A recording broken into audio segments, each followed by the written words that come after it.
Hi guys, old school vlog here. We're in the car. I'm checking my surroundings. I'm getting hot mozzarella sticks from Arby's. Like, life is good. I've already eaten 2 because I did a TikTok before.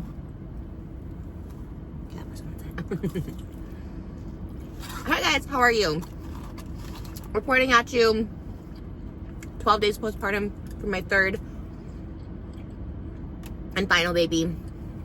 I got my tubes tied. I'm gonna do a whole story time on that.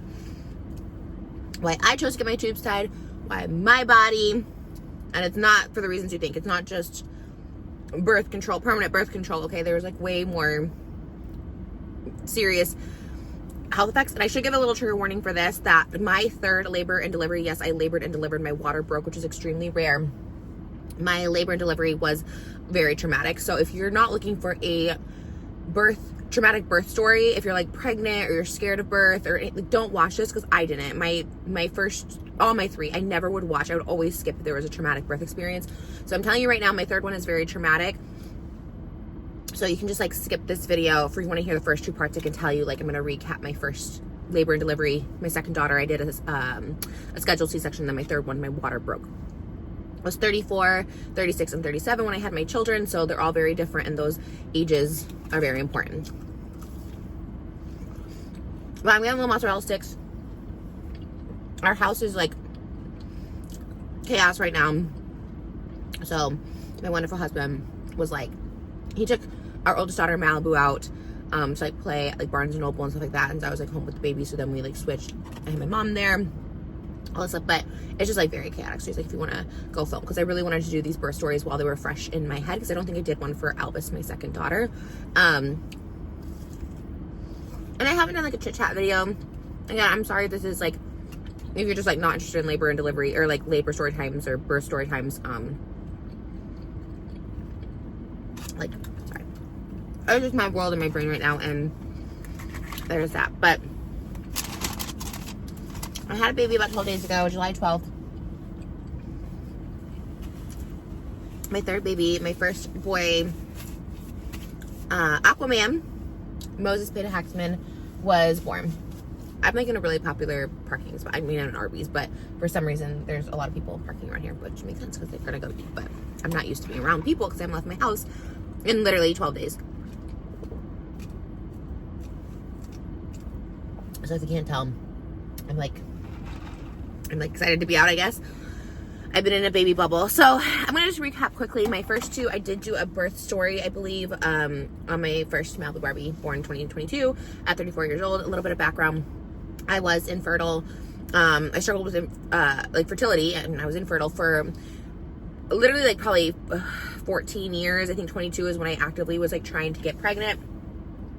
And I've told this before, and look, I have no shame in these videos, okay? I know there's a lot of reasons for people to shame me or judge me, whatever, at this point, like, whatever, you know? But I was very actively, more or less, trying to get pregnant, sometimes with relationships, sometimes not even. I just really, really wanted a baby, and to me, it wasn't even about the guy. It was just kind of like, if I got pregnant, I wouldn't even tell. Maybe I would tell the person, maybe I wouldn't, depending on who the situation was. But, you know, that was the mentality of me at 20 years old. Obviously, not right, not mature, but that was what I was actually thinking. I just really wanted a baby, and I was just kind of like, how it happens. I was always very honest about not being on birth control.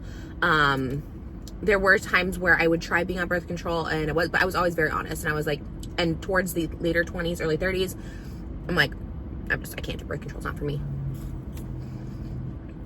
So it was never a trap situation. It takes 2 to make a baby, right? Anyways. So I had chlamydia that I left twice, that I left. It was basically undiagnosed for like a year. So it sat in my body, it scarred up my tubes. It was really bad. I had 2 different, I guess ultrasounds. I guess that's what it is. That are like, you know, your tubes are really scarred.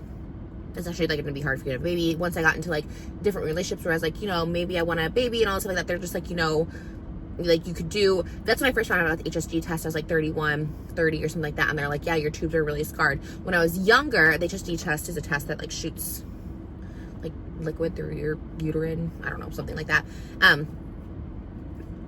it's a test for infertility, but also like clears out your tubes. 95% of women like get pregnant out of it. Like, anyways, that's how I got pregnant with my first two. But yeah, up until then, like, couldn't. I actually tried it in another relationship HSG test, and it like didn't work. I didn't get pregnant. So again, I always believe in timing. I know not everybody wants to hear that, especially on a fertility journey, but I do believe God had timing for me, that he's like, actually wait, because I could not imagine having kids with anyone else other than my husband, especially now, because my husband is like literally the best father in the whole world. He's so good.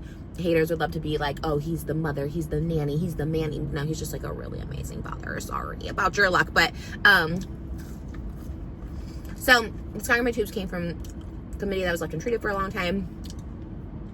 I was kind of like, okay, well, you know, it was hard for me to get pregnant. Again, I would have loved to have been, but it wasn't like working out for me. So I was just going hog wild basically. And I was like, well, I won't ever like have kids. That wasn't my mentality. I met my husband. We were trying for kids before we got married. Nothing was working. When we got married, my husband was like, let's, you know, I told him about the HSG test. He's like, let's go, let's try it. Boom. Got pregnant right away. Amazing. My second, we were just kind of trying for like a year. And then around the year mark, we're like, let's try the HSG test again, because I was 35 at that point, and my husband was 45. And we're like, we just want to get our two babies, you know, I guess like out of the way, you could say, just because I was getting older and he's getting older, and we're just like, let's just have them back to back, because, you know, we're older parents.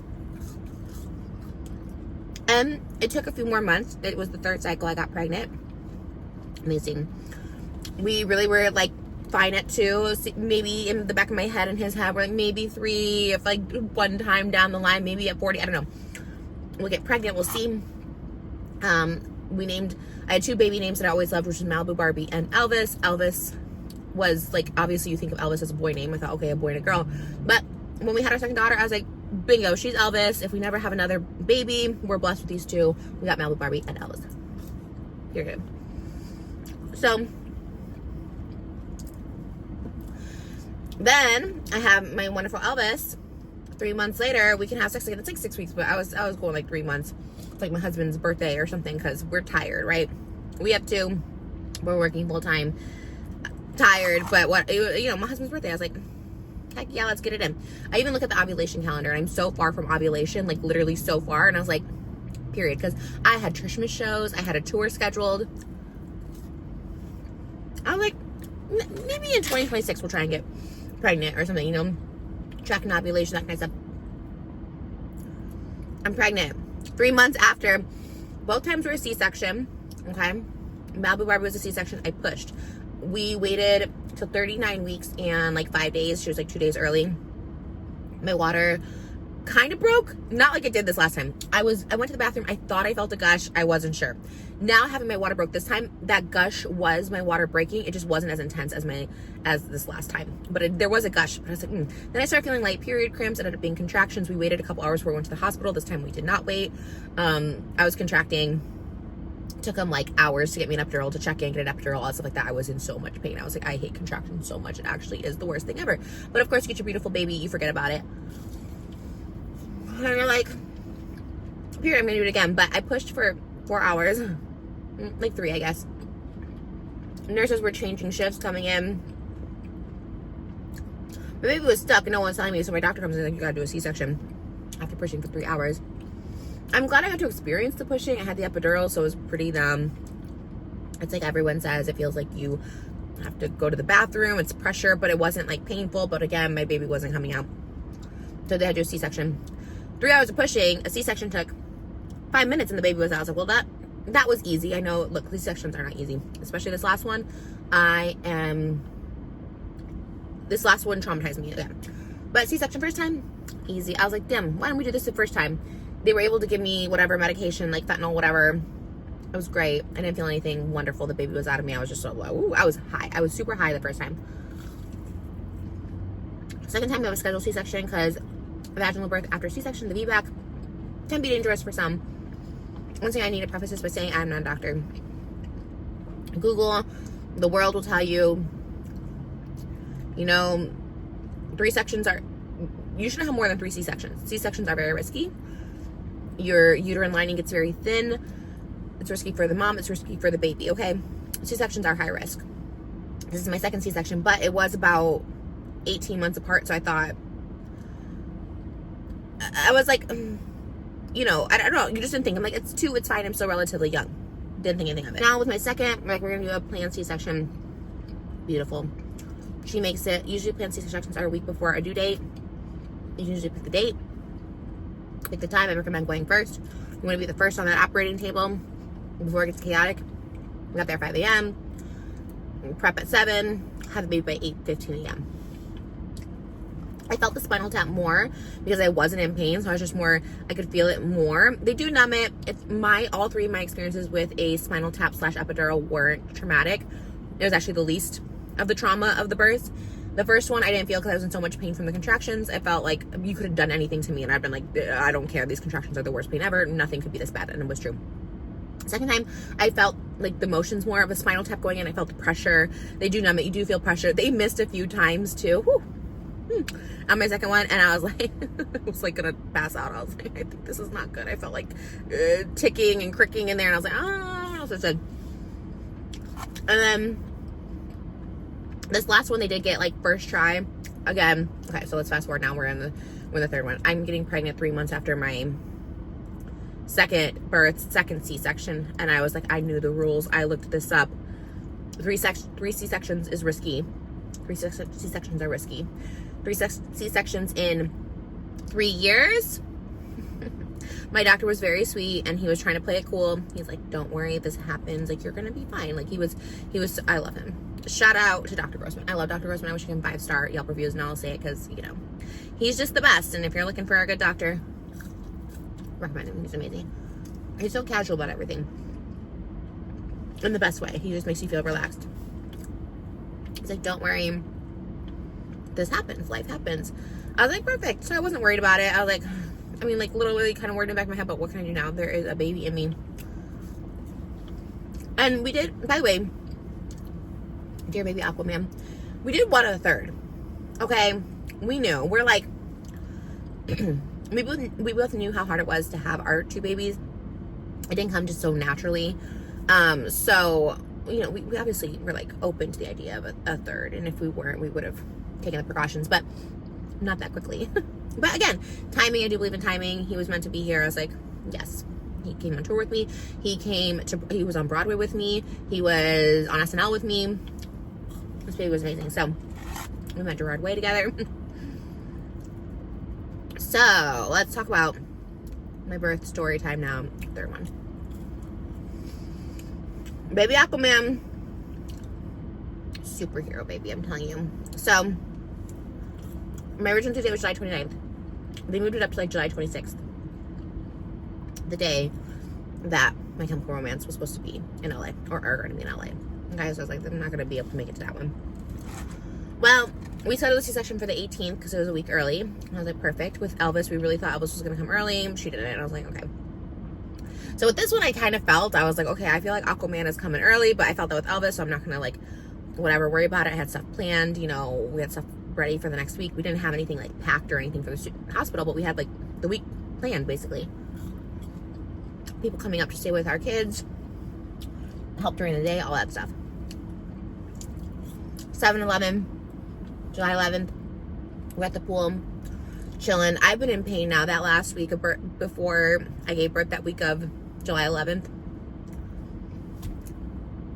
Couldn't breathe, couldn't eat, couldn't sit up. I was so uncomfortable. And I would say this is like the last few weeks. Look, I did a whole tour with this baby. I felt really like invincible, but the last few weeks, but that last week I was like, I honestly don't know if I can make it. I don't know if I'm going to make it to my due date. Like I can't breathe. Like I don't, you know. So we went, did all our doctor's appointments that final week, and everything looked good. And like, you're good. So July 11th, we're in the pool.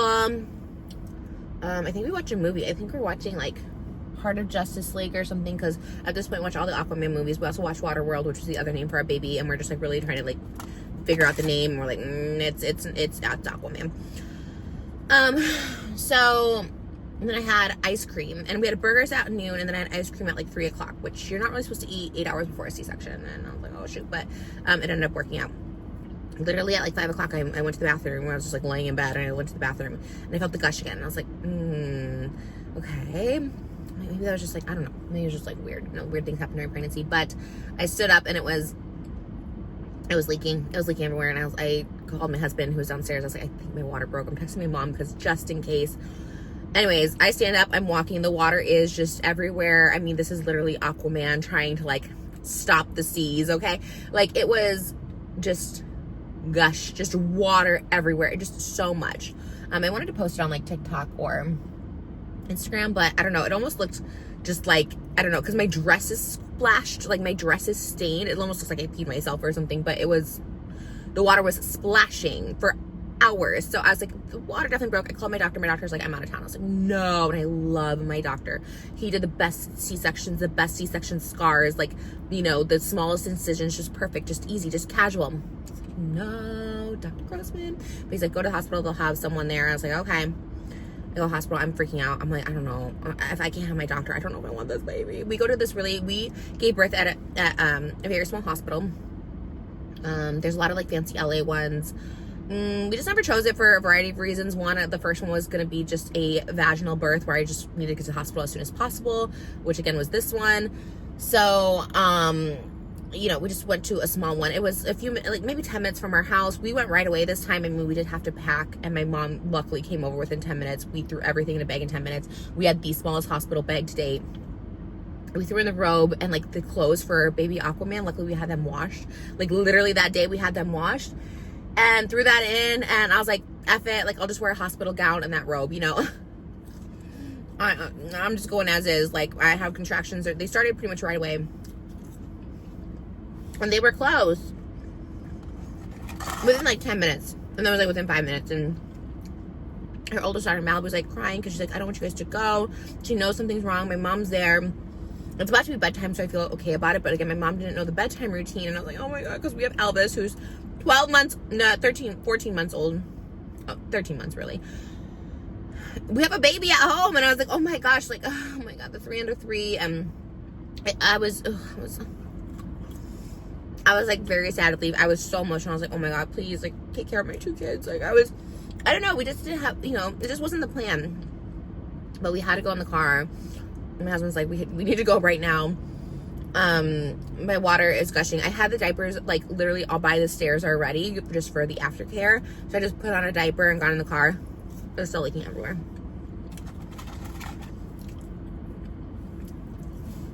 We're driving. I'm in pain. I would say I'm going to film myself when I'm having contractions to like remember, relive it, show the realness of it.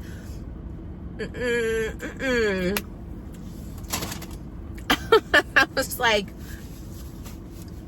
meditating, just clearing my head, doing literally whatever I could. Like, no. So we're driving and we just park the little emergency curb. It's after hours, I think. It must be like 6:30 at this point when we get there, 7. The main doors were like locked. So we go through in the emergency room and like we're like so they checked me in, all that stuff like that. I already had my paperwork done. I had most of all my stuff done, so it was like okay. We get in there and they take us upstairs, and it's like all the same nurses that delivered Elvis. They like remember me. I was just there a year ago, and they're like, hey, welcome back. And I was like, hey, good to see you again. Wonderful, by the way. The nurses like were so wonderful. They were so sweet and just like really attentive and really wonderful and really great. Happened to be a busy Friday night at the OR because there was 2 emergency C-sections that happened before me, that had to happen before me. I guess like they didn't tell me, but I knew one was really, really stressful. And I'm sorry, this coloring is like throwing me off. I think they changed, but whatever, it's fine. So I was like, oh, okay. And then the doctor came in and he was like introducing himself. He was a cool, chill guy. He was like really chill vibes. And I was like, okay, I like it. I like a chill doctor. If you couldn't tell, it's like, you know, you're not worried. But now he performed 2 emergency C-sections before me. It's like, we get there at like 6:30 p.m., 7 o'clock p.m. I having crazy contractions. Again, keep in mind that I'm 37 versus 34 when having this baby. I do think you can have babies at any age, and I think women have healthy pregnancies at any age. For me personally, I think like my body was literally like shutting down. Like it literally felt like it was shutting down because it wasn't just pain. I'd been through the pain before. It was everything. I don't know. I'm not really a hypochondriac. I don't really have fear. I was like, I've done this before. To me, my previous birth seemed relatively easy. I was like, I'm good. the baby was healthy. It's like everything's fine, but all of a sudden I started feeling like my heart palpitations. Now, when you get the spinal tap, the anesthesiologist will have you up to like an EKG, like a heart monitoring thing. So they do monitor that, but I wasn't hooked up to any of that yet. So I was just like really nervous. I was like, it was the biggest I was when I delivered.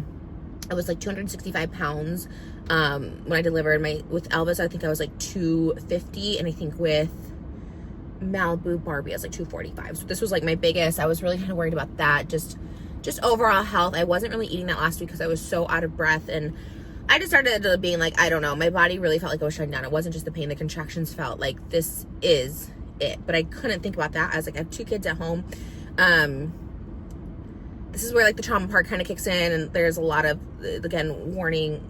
There's like my baby's head gets cut at some point, and yeah, it can be a lot. So again, just hang in there, or don't hang in there. Skip it if you need to.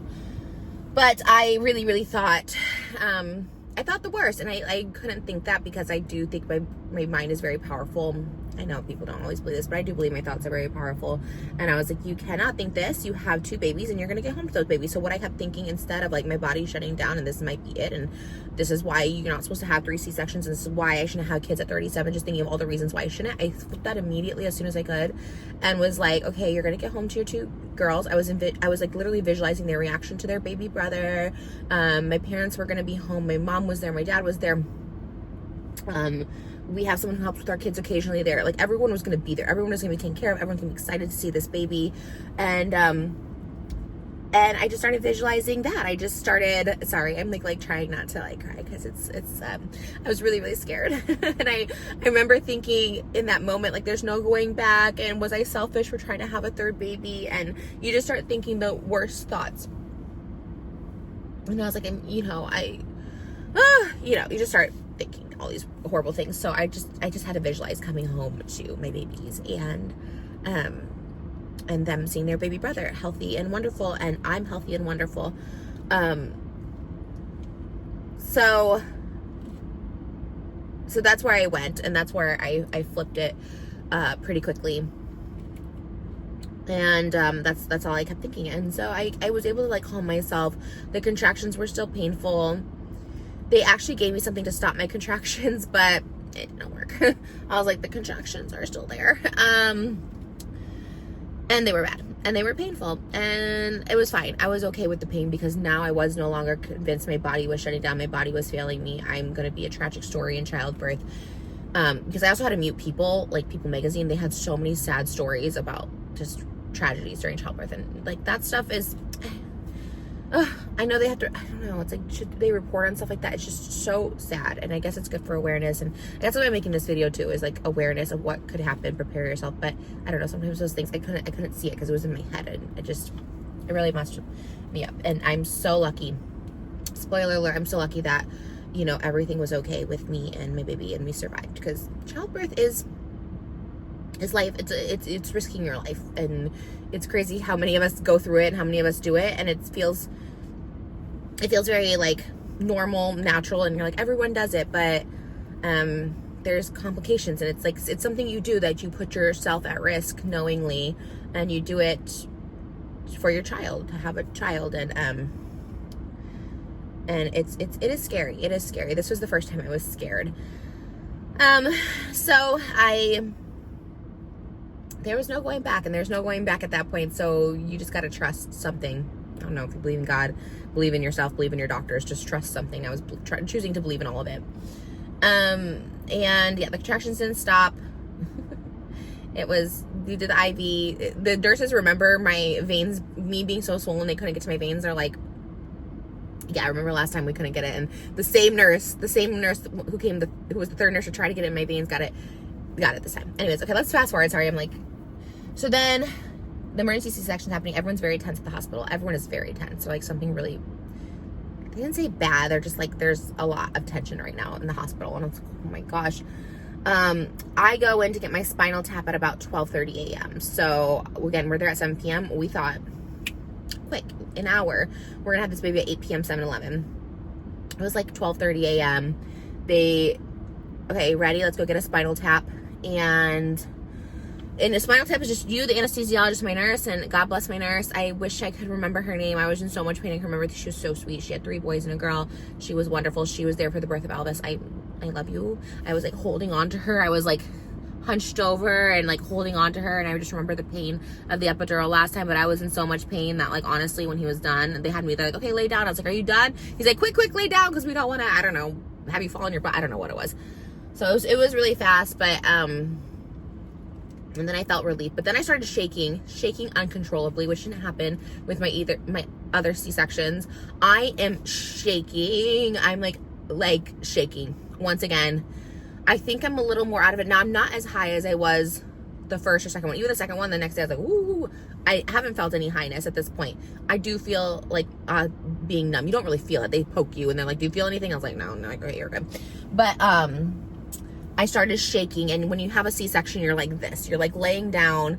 They're putting the thing, but your arms are here, and I don't know if they strap you down. They must, so you don't move. But I was like, I think I must have been going like this, like, don't do that, whatever. And I was so beside myself. I was shaking. Moses isn't in there yet, and they're like, everyone's being prepared. The curtain is up, all this stuff like that. And I was just like, oh my God. And I'm shivering. I'm shaking.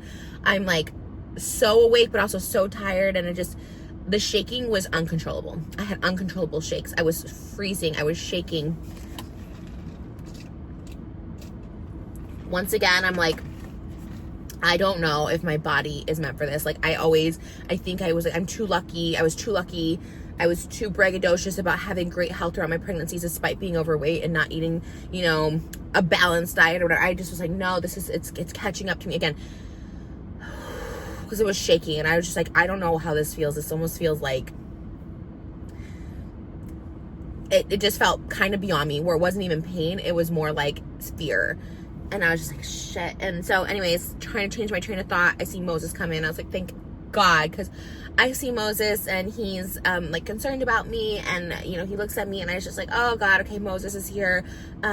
Moses saves me. He saves me from everything. He brought me this sort of feeling of protection, as he always does. Now, do I think Moses can always save me in this world? Yeah, I'm gonna say yeah. He's just a human, but he saved my life, and he's saved me, and I looked at him and I said, okay, Moses is here, he's gonna protect me. That's how I thought. And I kind of stopped shaking, and I was just like, okay, we're ready. And literally within 5 minutes, cut to Moses outside. He said he was out there for like 30 minutes. He heard a code blue. He didn't tell me this until we got out of the hospital, but he heard code blue, which I didn't really know what that means. I've heard it, and we looked it up, and it meant someone's going to like cardiac arrest. And it was like 5% of people who experience code blue like survive their discharge out of the hospital. And it was so like, he told me that after, and it gave me chills, because there was this like, I hope everyone's okay. And I said that to the doctor. I said to everyone, like, I don't know the outcome. They're obviously not going to tell me if people weren't. I think everyone was okay. We're in the maternity ward. Everyone's getting emergency C-sections. And I just prayed. I prayed so hard for the moms before me, like even more than myself, because I just, you felt it. And while people were saying there was tension, it felt more than tension. It felt like fear. It felt like there was like this deathly ambiance in the hospital. I don't know how to describe it. It was a really scary feeling, and I hope everyone was okay, but it was really freaking me out. And then when he told me that after, he said everyone ran for code blue, and that's when I was engaged to find out, but he didn't know. He didn't know what it meant either, and he's like, I didn't know if you were okay, and all that stuff. So that was happening at the same time, which kind of explains maybe my fear, my shivering, all that stuff. I don't know. Again, I pray everyone's okay. The doctor came in and did mine within 5 minutes. All in total, spinal tap getting me ready prep was probably like 30-40 minutes. The actual, like, once Dad's in there, Moses in there, the baby comes out in like 5 minutes. Oh, sorry. We heard the baby crying. He's like, the next thing you're gonna hear is me crying. The doctor, he's like making a little joke. He's like, next thing you hear me crying. We heard the baby crying. I was like, oh my God, I loved hearing that cry. He did say, oops, I nicked him a little. And look, again, C-sections are high-risk surgeries. Getting pregnant alone, you're risking life. You know what could happen. I'm so thankful for the baby being delivered healthy. I heard we nicked him a little. In my head, I'm thinking tiny little cut.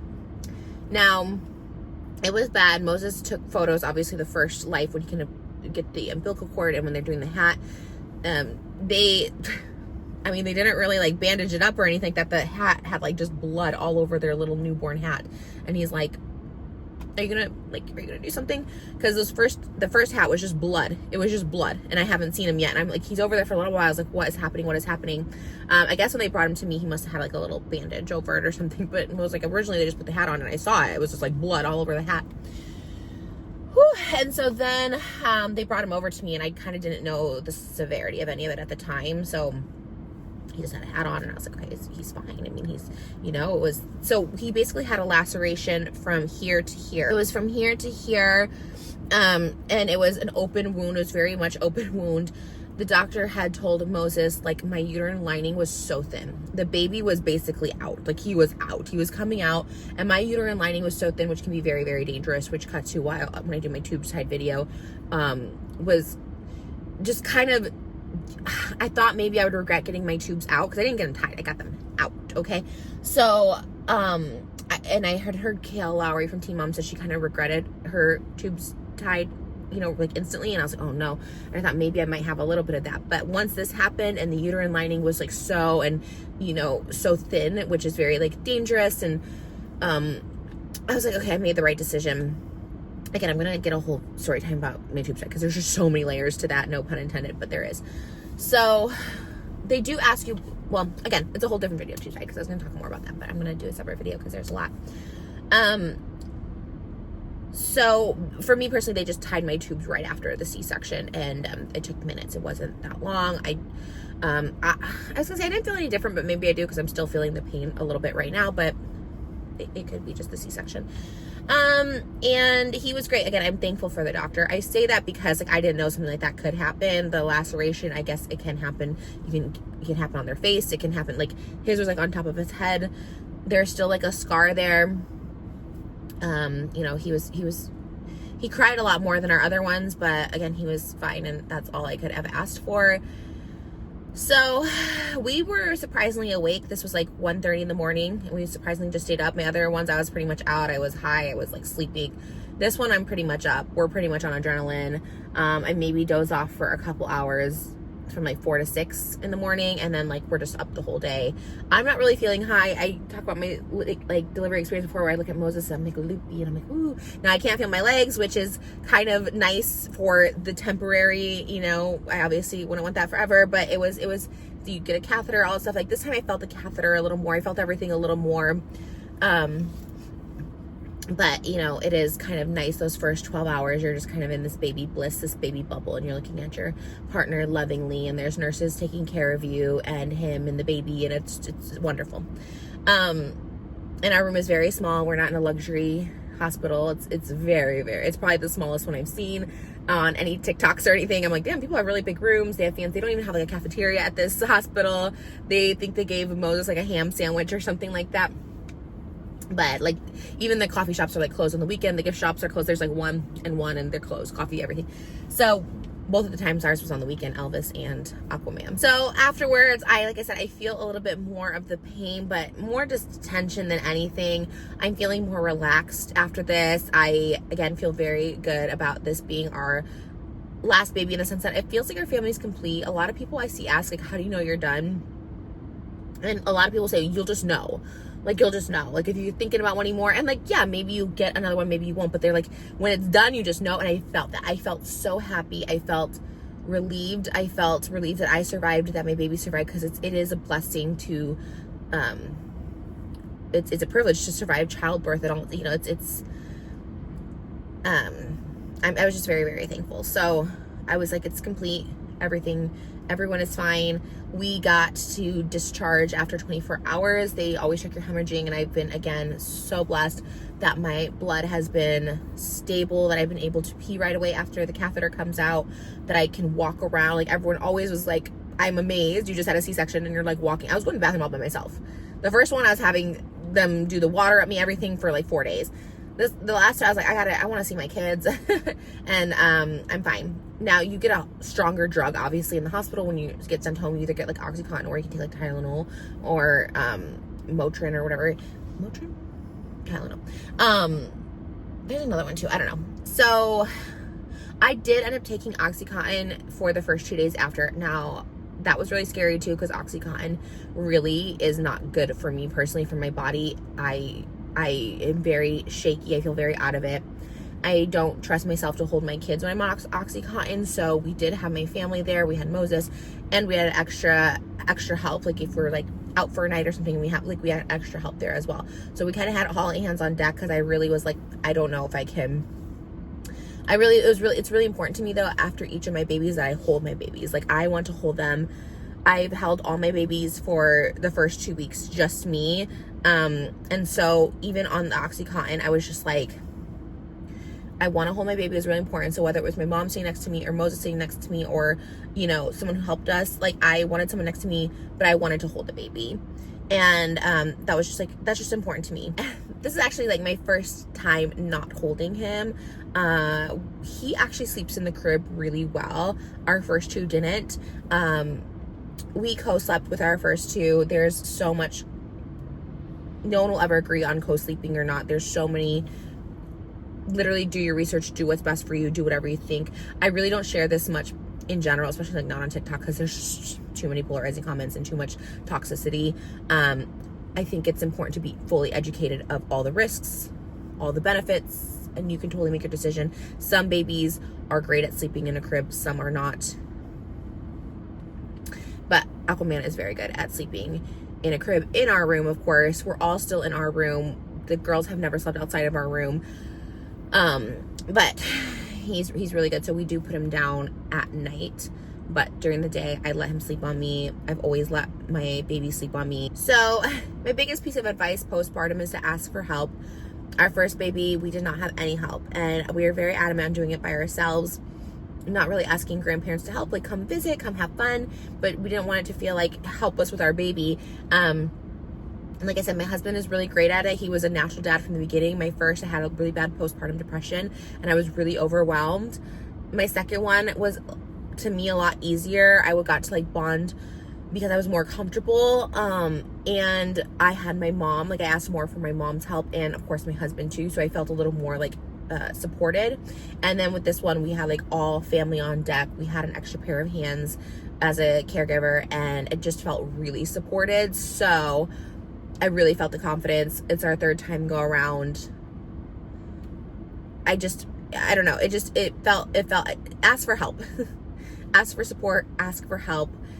Even if you don't need it, it's nice to just have. Again, with my babies, especially Elvis and Aquaman, Malibu, I was very, very scared, and I was very depressed, and I was sad, and I couldn't really nurture her the way I wanted to with Elvis and Aquaman, because I had the option of support around me. I don't know, just having that feeling made me feel better, and I was able to do it more confidently and take care of my babies as babies. Everyone's labor and delivery story looks different. Everyone's birth story looks very different. All three of mine were so vastly different. The first is always, you have no idea what to expect.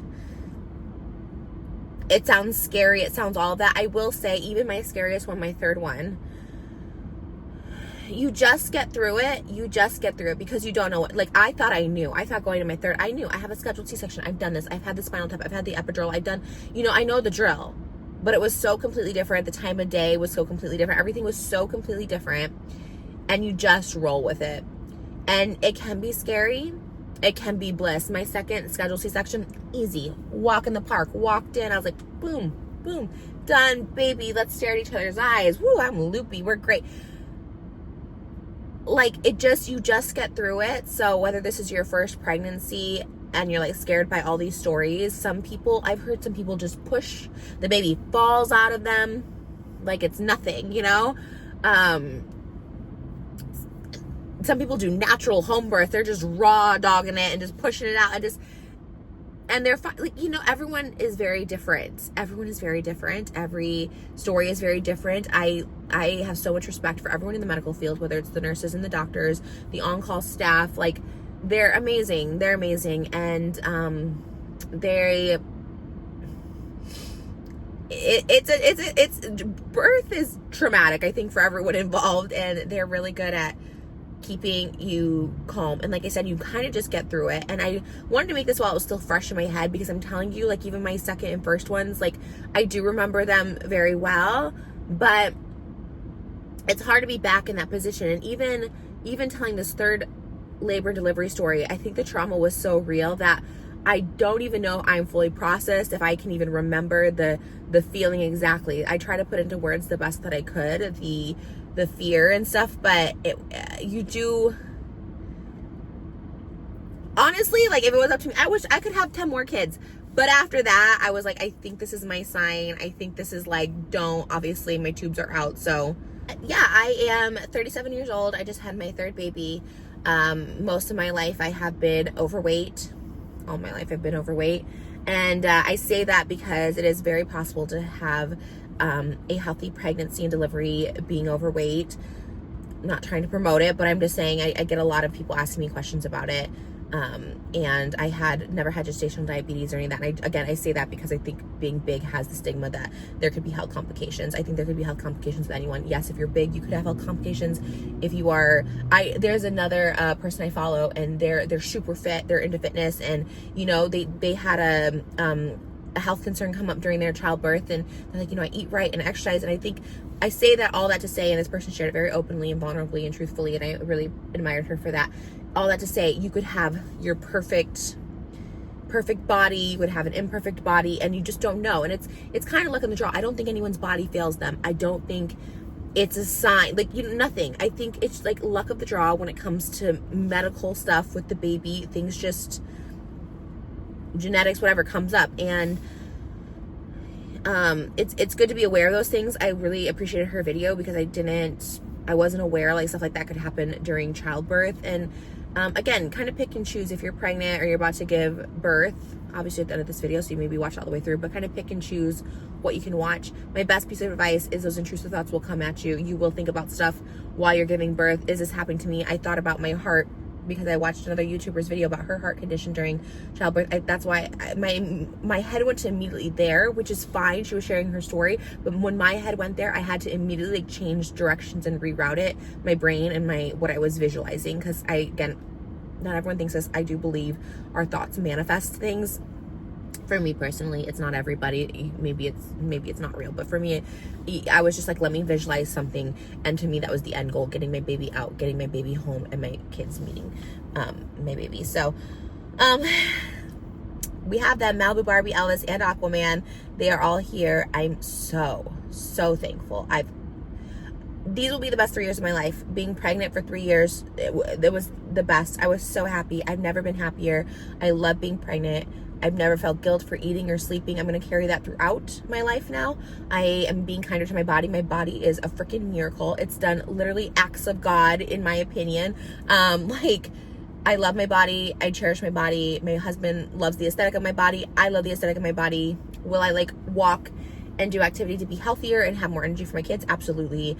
Am I going to restrict myself and be crazy and diet? No. My body's amazing. My body accomplished a lot. My body's beautiful. I'm breathing. I'm not going to feel guilty for eating. I'm not going to feel guilty for sleeping or resting if I need to. I'm not going to feel guilty for asking for help in life. And I'm going to keep that going. So that's one thing I'm thankful for childbirth, is showing me that I don't have to feel guilty for any of that. I am also just thankful for my kids. I'm thankful I got to experience it. It was the one thing I wanted in life, is to carry and to have kids. And I'm thankful. Honestly, I was thankful with one, and to have 3, it feels like just a bonus. Hit the jackpot, 777s or 888s in my case, because I love an 8. So yeah, thanks guys for being on this journey. Thank you guys for all the support and love. It's really cool that people care so much about my health, my well-being, my children, and we're just doing the best we can. To all the parents out there, you're doing a great job. It's not easy. Parenting is not easy. Childbirth, my doctor had told me from the beginning, he's like, oh, childbirth, no big deal. It's raising the kids. That's where the hard part comes in. And yeah, you raise your kids, but it is so much work, and it's a lot, and I worry constantly about them. That's all I do is worry. And I'm constantly like, okay, you just worry. I think for the rest of your life, you're just worried about kids. But the love and the joy and the pureness and the laughter you get in exchange is just so beautiful. And I'm thankful for every single day I have with them. And I'm thankful I got to share my journey with you guys here on YouTube. I am, like I said, it's the happiest time of my life. So I'm happy I got to document it. I'm happy you guys could see. I always say the number one thing about YouTube is I'm thankful that I got to show a journey with mental health, from crying on the kitchen floor to sitting in my Mercedes, chair. I'm thankful to show that second chance, third chance, and the fourth chances can help people grow and be a better person. I'm thankful to show that with mental illness, you not only can survive, but you can thrive. And also with fertility, like so many of us struggle with infertility in different ways. It looks different for so many different people.